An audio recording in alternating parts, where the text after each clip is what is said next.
Look at the officials talking to Fox and Jaren Jackson Jr. And we are underway basketball in downtown Sacramento. Ja missed 12 games with a knee sprain. Here he is setting the screen. They're looking down low for Jaren Jackson Jr. Shot clock at 8. Ja, deep three ball.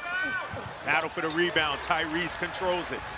And if there's one area of the game where you want to kind of bait Ja Morant into shooting the ball from, it's from the perimeter. He is shooting a career-high 35%, but that's where you'd prefer him to be looking for his points. And here's where he's dangerous, Katie, in transition. And this is only the second game that we've had Richaun Holmes back in the lineup. Only played about 17 minutes in the last game, day before Christmas, or 2 days before Christmas, I should say. And so getting him going early. Against the Memphis Grizzlies, shot clock down to 8 for Chimezie Metu.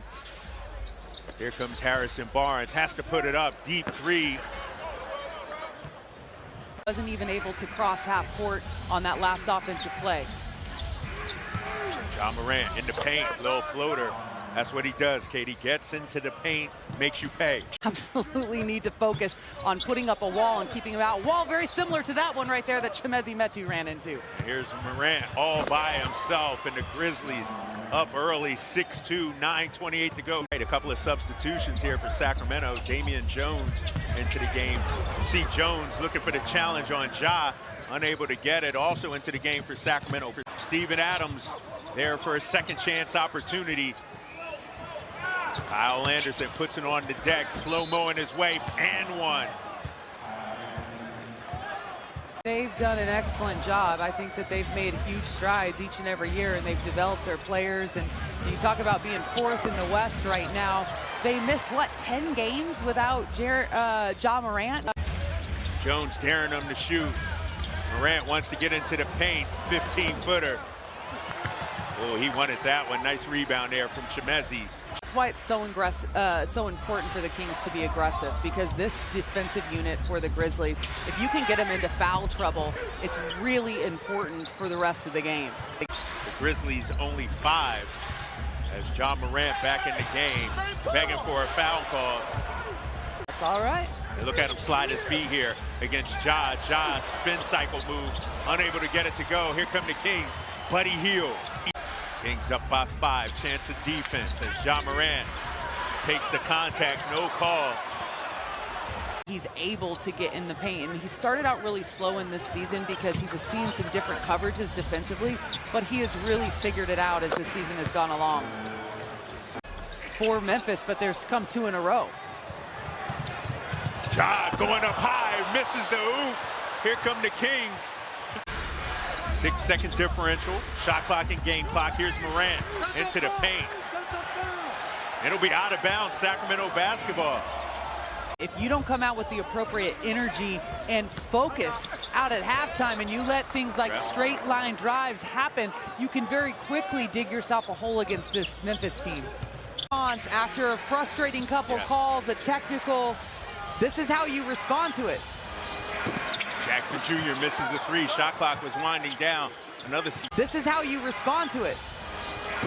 Jackson Jr. misses the 3. Shot clock was winding down.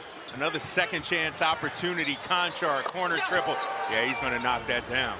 Those guys that they've been able to trust in the last 15 games, shooting 63% from beyond the arc. When Tristan Thompson is on the floor, there is an immediate energy lift.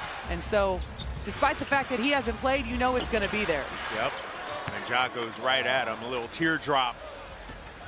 This is an important stretch. You said it, you know, before the timeout. This is an important stretch for the Kings. It's a 9-point game. Things like that are so important that you're dialed in defensively. That is the wide open look at a 3. Yeah, Desmond Bane. Here's a draft pick of the Celtics, but the Celtics traded him. Draft night deal. I will head to the line for 2. The Kings now in the penalty. That last foul on Buddy Hield, his first. Would love to see Buddy get going. Buddy is 0 for 2 on the game. He hasn't scored a bucket yet. He doesn't have any free throws. And minutes left to play here in the 3rd. De'Aaron Fox set the check back in as Ja Morant is just going to work. He's a 3-and-D guy. We saw the defense, and we're seeing the offense as well as Memphis They've turned it up here the last few minutes, Katie. Yeah, we're seeing a drop on both ends for the Kings, and the pace has picked up in this game and starting to play in favor of Memphis, who's getting any shot that they want at this juncture. Guys had some different roles this year, and it took a while to get adjusted to, and I think that that's just the coincidence and the timing. Because how can you argue with that affecting the success of your team? And Ja Morant just takes his time crossing the timeline. This Memphis team, they've lost 3 in a row, and they are exploiting the Kings defense on every possession down the floor. This Kings team played so well in the first half of this ball game on both ends. They were playing together, multiple actions on defense, and then we've come out and there's been a lot of errors and brilliant flashes, and then you see massive breakdowns. Here comes Terrence Davis. Shot clock down to 7. Davis too strong. And here comes Terrence Davis. Shot clock down to 7. Davis too strong. And Ja Morant sensing blood. Shot out of a cannon, turns it over. Damian Jones on the switch out. Ja spin cycle, keeping his pivot. Leads to a turnover. That's one stop. The Grizzlies get the rebound. 3 on the clock. Morant sidestep, deep heave. And look at the offensive rebounding by that team. I mean, multiple guys go, and they really don't even try to secure it. They just try to tap it out. Morant, sidestep, deep heave. And look at the offensive rebounding by that team. I mean, multiple guys go, and they really don't even try to secure it. Jones staying right with Ja Morant. Wow, what a great defensive possession. Trying to get around Damian Jones. No easy task. Still to handle. 2 to shoot. A turn and gun. That's going to come up. It did hit the rim. Damian Jones locked up Ja, but somehow then look what happens. They get the rebound. This team hustles. They don't give up on plays. They're seeking out the ball, and it ends in more second chance points. That's a 3. That has to be at the top of the scouting report, absolutely, right? Absolutely. Desmond Bane tying the season high, and Ja Morant with Did the you see that exclamation seal-off? point. Yeah.